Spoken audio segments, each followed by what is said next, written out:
చిన్నారులు చక్కగా కూర్చున్నారు. మేడం గారు చెప్తుంటే చక్కగా వింటున్నారు. ఓకే, ఎంత ముద్దుగా ఉన్నారు.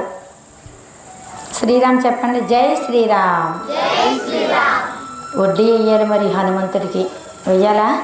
జై జై శ్రీరామ్, జై శ్రీరామ్, జై Shri Ram. Very good, very good. శ్రీ గురుభ్యో నమః, మాతాపితృభ్యో నమః, శ్రీ సద్గురుభ్యో నమో నమః. శ్రీ ఆంజనేయ స్వామి దేవస్థానము ఈ యొక్క గ్రామంలో ఎప్పటి నుంచో నాయనగారు అమ్మ రావాలి అని చెప్పేసి అంటున్నారు. మరి ఈరోజు మహాభాగ్యం. మరి మేడమ్మ గారు మరి నాయనగారు కూడా ఉన్నారు. పిల్లలంతా కూడా చక్కగా కూర్చొని ఉన్నారు. ఎందుకంటే మనం ఈ విధంగా వచ్చి ఇక్కడ ఈ సజ్జన సాంగత్యం చేయటం అనేటువంటిది పిల్లలు పెద్దలు అందరికీ కూడా ఇందా చెప్పారు కదా మేడమ్మ గారు, మనస్సుని కుదుటపరుచుకోవటం కోసం, మన మనసు మీద మనం గెలవటం కోసం ఏం చెయ్యాలి అంటే సత్యాంగత్వే నిత్యంగత్వం, నిత్యంగత్వమే నిర్మోహత్వం, నిర్మోహత్వమే నిశ్చలతత్వం, నిశ్చలతత్వమే జీవనముక్తి అన్నారు. ఇది ఈరోజు చెప్పినది కాదు, మహాత్ములైనటువంటి శంకరాచార్యుల కాడ నుంచి చెప్పినటువంటి వాక్యం. అంతేకాకుండా మంది పుణ్యభూమి, భరత భూమి పుణ్యభూమి, ధన్యమైనటువంటి వారు అందరూ మనం ఈ భూమిలో జన్మించాం. నిజంగా ఈ గడ్డ మీద జన్మించటమే మనం చేసుకున్నటువంటి పుణ్యం. అంత గొప్పది, ప్రపంచంలోనే గొప్పదైనటువంటి ఈ యొక్క భరతగడ్డ మీద పుట్టడం. మరి మహర్షులందరూ మన పూర్వీకులు కశ్యపౌత్రో భరద్వాజ విశ్వామిత్రాది గౌతమ జమదగ్ని వశిష్ఠాస సప్తైతే ఋష్యస్తథ అన్నారు. మన సాంప్రదాయం ఏమిటి? ఋషి సాంప్రదాయం. అంత గొప్ప సాంప్రదాయంలో పుట్టి మరి మనం ఏమి తెలుసుకుంటున్నాం, మనం ఏమి నేర్చుకుంటున్నాం, మనం ఏమి నేర్చుకోవాలి? ఎందుకంటే ఎన్నో చదువులు ఉన్నాయి, విద్య నేర్చుకుంటున్నాం. కానీ విద్యతో పాటు వివేకము విజ్ఞానము కూడా మరి ఇటువంటి పెద్దల చేత నేర్చుకోవాలి. లేకపోతే దీనికి విలువ ఉండదు. ఎన్ని కోట్ల సంపాదన ఉన్నదా, లేకపోతే ఎంత ఆస్తిపాస్తులు ఉన్నాయి అన్నవి కాదు. ఇక్కడ ఏమిటి? బిడ్డలకి సంస్కారం నేర్పిస్తే ఆ సంస్కారమే మనల్ని రేపొద్దున పోషిస్తుంది. సంస్కారహీనులైతే ఇతర దేశాలకి ఎంత ఉద్యోగాల కోసం వెళ్ళినా కూడా మరి మన బిడ్డలే మన సంస్కారాన్ని మర్చిపోతే ఇంకా మనం పెంచి పెరగదీసి మన సాంప్రదాయాన్ని మనమే నేర్పలేకపోతే ఇంకా మనం బిడ్డలు ఉంటే ఏమిటి, లేకపోతే ఏమిటి? అవునా కదా? ఇంకొకలాగా అనుకోకుండా మనం మామూలుగా చెప్తున్నా అంటే ఇప్పుడు ఉన్నటువంటి జనరేషన్ వచ్చినటువంటి విషయాలు. ఎందుకంటే అటువంటి సాంప్రదాయంలో పుట్టాం. మన ఈ యొక్క పుణ్యభూమిలో ఎంతోమంది మహాత్ములు చిరంజీవులే వర్ధిల్లినటువంటి వారిలో హనుమంతుడు కూడా చిరంజీవి. అంత గొప్పవారైనటువంటి ఆయన ఏం చేశాడు? భక్తి, దాస్యం, సేవ, ఏమీ అంతకు మించింది ఇంకొకటి లేదు. బలిర్ విభీషణో విష్ణు ప్రహ్లాదో నారదో ద్రుహ షడైతే వైష్ణవా ప్రోక్తం స్మరణం పాపనాశనం అన్నారు. అంటే ఇటువంటి ప్రహ్లాదుడు, నారదుడు, పరాచరుడు, పుండరీకుడు ఇటువంటి మహాత్ములు ఎందరో చిన్న వయసు నుంచే ప్రహ్లాదుడు ఈ యొక్క భక్తి తత్వాన్ని ఉనికి పుచ్చుకుని మరి తను తరించి తన తోటి వారిని తరింపజేసి ఆ యొక్క దైత్యుడైనటువంటి తండ్రికి కూడా జ్ఞానోదయం కలిగించినటువంటి గొప్పవాడు ప్రహ్లాదుడు.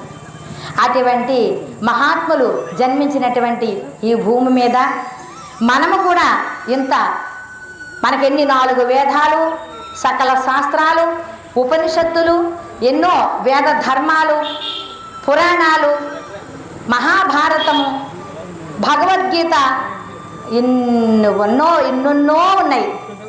కానీ అన్నింటిలో చెప్పింది ఒకటి, ధర్మో రక్షితి రక్షిత.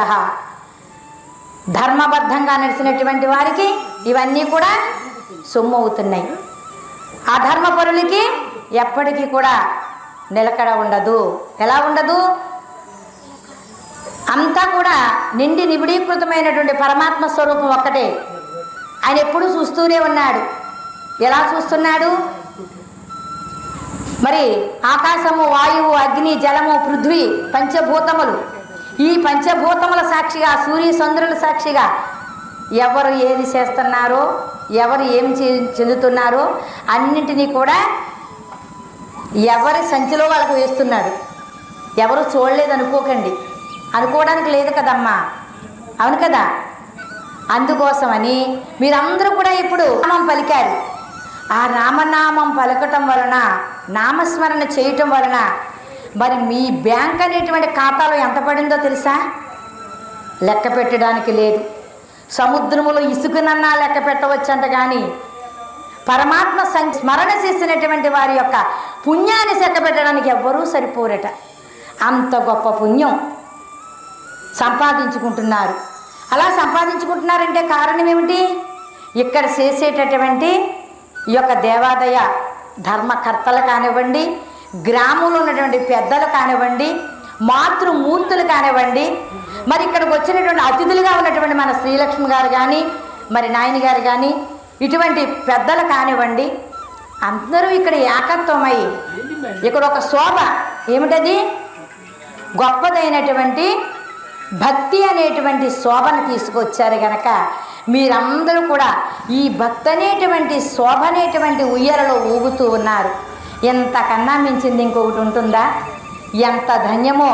అందుకే అన్నారు, ఎంత సుదినమో పరమాత్మ ధ్యాన చేసిన, ఎంత సుదినమో పరమాత్మని స్మరణ చేసిన, ఎంత సుదినమో భక్తితో మిమ్ము భజించు భాగ్యము, భక్తితో మిమ్ము భజించు భాగ్యము, ఎంత సుదినమో స్వామి ఈ దినం, ఎంత సుదినమో గురుదేవా ఈ దినం.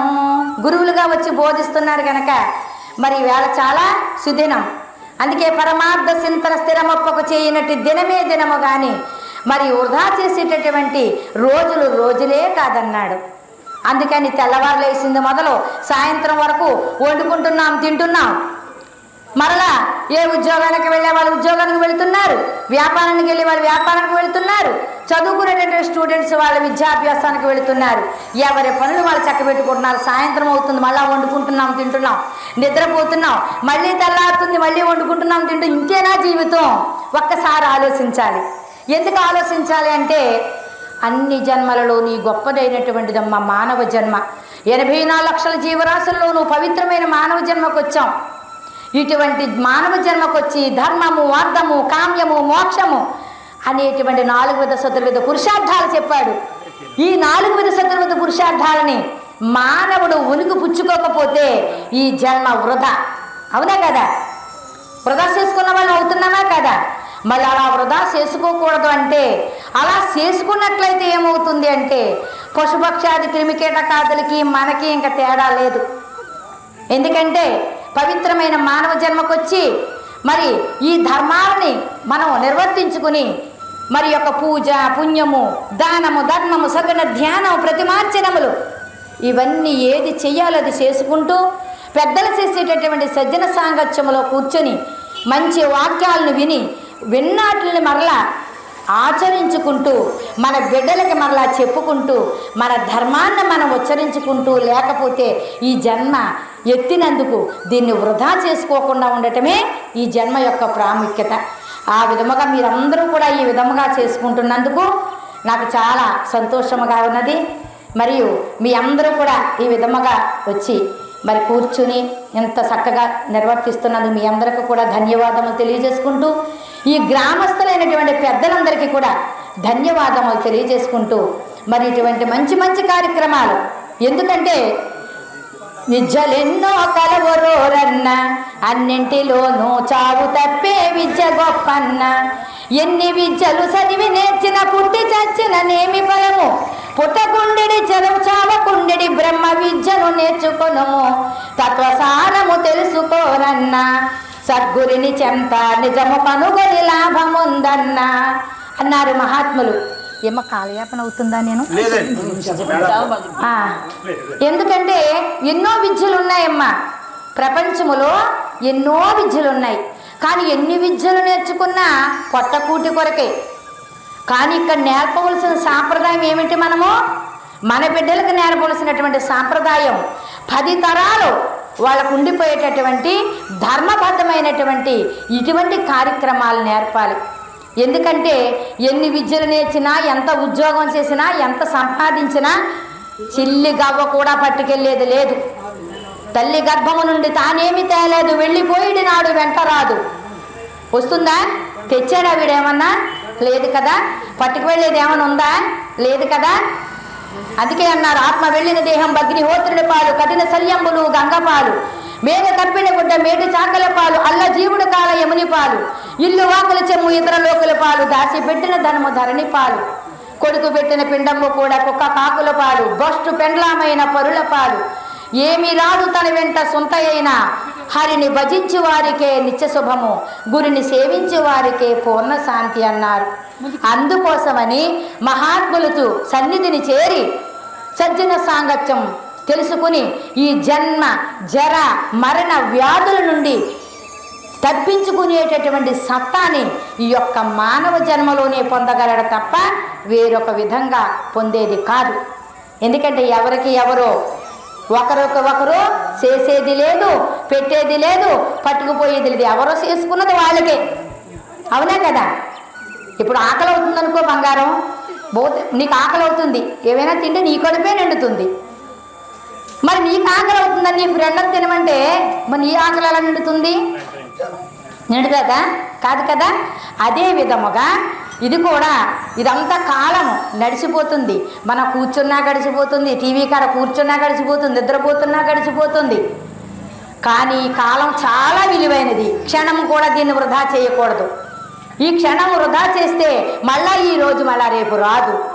అందుకోసమని మహాత్ములు వచ్చినప్పుడు ఈ సమయాన్ని ఇచ్చి మనము మన యొక్క ఏమి చేస్తే ఈ జన్మ సార్థకమవుతుంది, ఏమి చేస్తే మనం ఉత్తమమైనటువంటి జ్ఞానాన్ని పొందగలము, ఏది తెలుసుకుంటే ఈ యొక్క జన్మ సార్థకమవుతుంది. మన మహర్షులు మన యొక్క మహాపతివ్రతలు అహల్య, ద్రౌపది, సీత, తార, మండోదరి తదా పంచకన్యాస్మరే నిత్యం మహాపాతక నాశనం అన్నాడు. అటువంటి మహాపతివ్రతలు పుట్టినటువంటి గడ్డ మనది. అంత గొప్ప వాళ్ళు చేసినటువంటి సేవలో మనం ఏమైనా చేస్తున్నామా లేదా? అసలు మనం ఏ తలంపుతూ ఉంటున్నాం? జ్ఞానానందము గనుటకు మానవ జన్మంబే గాని మరి ఒకటి ఉందా? నానా మతముల లోబడి గానక బ్రహ్మము నరులు పొసలు ఎదురు అన్నారు. జ్ఞానం అనేటువంటి జ్ఞానాన్ని తెలుసుకోకపోతే నానా మతములలో పడి పశువుల వేలే ప్రవర్తిస్తే ఈ జన్మకి సార్థకత లేదురా నాయన. అందుకే ఎటువంటిది ఈ జన్మ అంటే దేనికోసము ఏమి తెలుసుకోవాలి అంటే మరి తత్వసారము తెలుసుకోరన్న, సద్గురిని చెంత నిజము కనుగొని లాభముందన్నా, ఆలు బిడ్డలు వెంటరారన్నా, నిజమెరిగి నీవు బంధుజాలపు మమత వీడన్నా, పక్షిజాలము చెట్టు పైన చేరి ఉండును సంధ్య వేళ, పృథు పొడవగా పక్షులన్నీయు వీడిపోవును వేరు వేరుగా, తత్వసారము తెలుసుకోరన్నా, సద్గురిని చెంత నిజము కనుగొని లాభముందన్నా. ఏమన్నాడు? ఆలు బిడ్డలు వెంటరారన్నా. ఎలా వస్తున్నారు? అందరూ ఒకసారి రాలేదు, అందరూ ఒకసారి వెళ్ళడం లేదు. అయితే పిల్లల్ని పెంచి వాళ్ళ విద్యావంతులను చేసి వాళ్ళ పెద్ద చేసి వాళ్ళ చదువులు వాళ్ళు చదువుకుని వాళ్ళ ఉద్యోగాలు వాళ్ళకి వచ్చి వాళ్ళ పెళ్ళిళ్ళు వాళ్ళకి అయ్యేటప్పటికీ ఎవరి దారి వాళ్ళు బతకాలి, తప్పదు. అలా అని అందరూ ఒకసారి ఒకే విధంగా ఉండాలంటే కుదరదు. అంటే దీనికి బాల్యము, యవ్వనము, కౌమారము, వృద్ధాప్యం 4 దశలు వస్తుంది. మరి 4 దశల్లో మానవుడు ఏం చేయాలి? బాల్యమందున ఆటపాటలు, యవ్వనమందున భార్య పిల్లలు, వృద్ధాప్యములో మొదలవు బాధలు, పరమార్థముకై ప్రార్థనలెప్పుడో. నిజంగా చెప్పాలంటే మీరు ధన్యులమ్మా, మీ బిడ్డలు మీరుని. ఎందుకంటే చిన్నప్పటి నుంచి పుట్టినప్పటి నుంచి భక్తి చేసింది కానీ ఆగామి చర్చితం విడువబోదు. జ్ఞానుల వద్ద ఉపదేశం పొందితే కానీ మానవ జన్మకి ఫలితం లేదన్నారు. అందుకని మీరు చిన్నప్పటి నుంచి కూడా చేస్తున్నారు. ఎలా చేస్తున్నారు? మరి మీరు కూడా అంతటి వాళ్ళు విన్నారు కనుక ఆ బిడ్డలకు ఆ విధంగా అందుతుంది. ఇంతకన్నా గొప్ప జన్మ ఉంటుందా? అందుకోసమే అన్నాడు, ఆలు బిడ్డలు వెంట రారన్న, భార్యమంతా ఆటపాటలతో గడిచిపోతుంది. కానీ వీళ్ళని అలా కాడకుండా పరమార్థం కూడా ఇందులో నూరిపోస్తున్నారు. ఇదంత గొప్ప విషయం కదా. మరి ఎవరమంతా భార్య పిల్లలతో గడిచిపోతుంది, కౌమార దశలో ఇల్లు కట్టుకోవటం, పిల్లల పెళ్ళిళ్ళతో గడిచిపోతుంది. వృద్ధాప్యం వచ్చేసరికి కూర్చుంటే లెగితే కూర్చోలేనటువంటి పరిస్థితి కలుగుతుంది. పరమార్థ చింతన నీవు ఎప్పుడు చేసావురా నాయనా అని అడుగుతున్నారు. ఒక్కసారి గుండ్ల మీద చెయ్యి వేసుకుని ప్రతిరోజు తెల్లవారుతుంది 12 గంటలు పగలు, 12 గంటలు రాత్రి, 12 గంటల రాత్రి నిద్రపోతున్నాం. నిద్రకి సాకుని దాని యొక్క విలువ తెలుసుకోవాలి. ఎందుకోసం అంటే ఇది తిరిగి రాదు. జరిగిపోయినటువంటి కాలం ఒక్క క్షణము కూడా తిరిగి రాదు. దీన్ని సద్వినియోగం చేసుకోవాలి. పరమార్థ చింతన చెప్పేటటువంటి వారి దగ్గరికి వెళ్ళి పరమార్థ చెప్పేటటువంటి వారిని మన దగ్గరికి తెచ్చుకొని మన జన్మ సార్థకం చేసుకోవాలి తప్ప లేకపోతే ఇది వృధా అయిపోతుంది. వృధా చేయబోకు సదా రాదు నీకు అన్నారు. ఎటువంటిది ఈ కాలము? జగత్తంతా ఎప్పుడొకప్పుడు కరిగిపోతుంది. ఎలా? జగము నాటకశాలయేరన్న, జగన్నాటక సూత్రధారిని కనుమురోరన్న, పాత్రధారి వికాక ఇచట సూత్రధారి పదవి నొంది, వేషమంతయు వదలి వేసి మరల ఎన్నడు స్వీకరించకు, తత్వసారము తెలుసుకోరన్న, సద్గురిని చేరి నిజము కనుగొని లాభముందన్నా.